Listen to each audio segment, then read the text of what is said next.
Night rested gently over the wide grasslands of South Sudan. The moon floated like a silver shield above the world, and the soft bells of cattle echoed across the savannah. In the heart of this ancient land stood Kul, a young Dinka boy, tall and slender like the acacia trees that watched over the plains. Tonight was not an ordinary night. Tonight, Kul would hear the story of his people, the story passed down by the Nilotic ancestors, carried in chants, drum beats, and cattle songs older than memory itself. An enormous fire crackled before him. Around it sat the elders, their bodies painted with ash and ochre, their hair dyed red with cow butter, their staffs decorated with beads and cowhorn carvings. Elder Meniang, the oldest in the clan, said to be nearly 100 seasons, raised his staff. Kul, son of Garang, tonight you will learn why we are the people of the cattle, why the spirits walk with us, and how the Dinka came to be. Kul bowed his head. I am ready. Meniang smiled a toothless smile. Then listen, and let the story enter your blood. Long before villages existed, before cattle roamed the plains, before the Nile carved its path, the world was one silent darkness.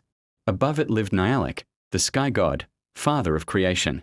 Below slept the earth, waiting. Nilotic opened the sky with a breath of wind, sending light pouring onto the sleeping earth. The grasses rose. The rivers woke. Birds filled the air with praise songs. But the earth asked, Creator, who will walk upon me? Who will tend the land? Who will speak to the sky? Nilotic answered, I will send a people whose souls will shine like stars. So Nilotic shaped the first human from the red soils of the Nile Valley. He called him Garang. Seeing that Garang was lonely, Nilotic created a buck, a woman of great beauty and strength. From these two came the first children, the ancestors of the Dinka. Nilotic taught them to speak, to dance, to hunt, to love. But one gift remained. The people cannot live without companions, a buck said. They need beings to walk with them, to feed them, to complete them. Nilotic smiled. Then I will give you cattle, my most sacred creation. And from the heavens descended a great bull, shining with light, its horns curved like the crescent moon. The people rejoiced. The age of the Dinka had begun. Meniang paused his storytelling and pointed toward the cattle resting peacefully nearby, their hides glowing in the firelight. You see, Kul, he said, cattle are not animals to us. They are family, wealth, identity, and spirit. He touched his chest. Our hearts beat with the rhythm of their hooves. He continued speaking. As generations passed, Garang's children built the first Dinka villages, using the Nile's clay and grass thatch. Boys were raised among cattle from the moment they walked. Their first songs were cattle songs. Their first battles fought to protect the herds. Each generation was divided into age sets, groups of boys who grew into warriors together, learning loyalty, bravery, and unity. The most legendary of these was the age of the white bull.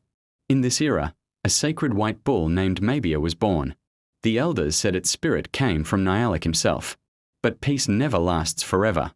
One stormy night, Mabia vanished. Panic filled the village. Without the sacred bull, the blessings of Nilotic might fade. A young warrior, Bol, leader of his age set, vowed to find the bull. With 4 companions, he journeyed across rivers, swamps, and grasslands.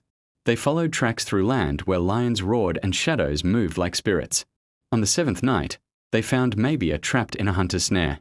As they approached, they saw figures emerging from the darkness, raiders from a rival clan. Bol stood tall and shouted, This bull belongs to the Dinka. Its spirit is not for theft or trade, it is for the world. A fierce battle followed. Bol and his brothers fought with spears that flashed like lightning. One by one, the raiders retreated into the darkness.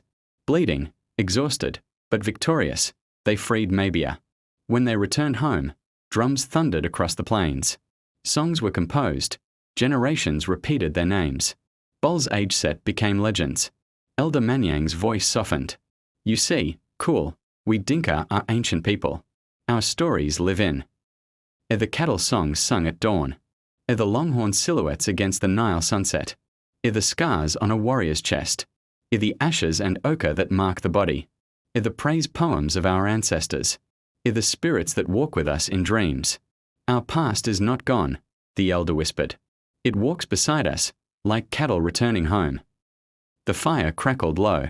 Kul felt something stir inside him, something older than his name, older than the land he stood on. He realized, He was part of an unbroken chain stretching back 10,000 years. A chain of herders, warriors, poets, spirit keepers, children of the Nile. Cool rose to his feet, his shadow tall against the firelight. "I am ready," he said. "Ready to keep the stories. Ready to walk in the footsteps of my fathers." Meniang nodded proudly. "Then you, Cool, are truly Dinka." The cattle bells chimed softly in the night, as if the ancestors themselves were whispering their approval.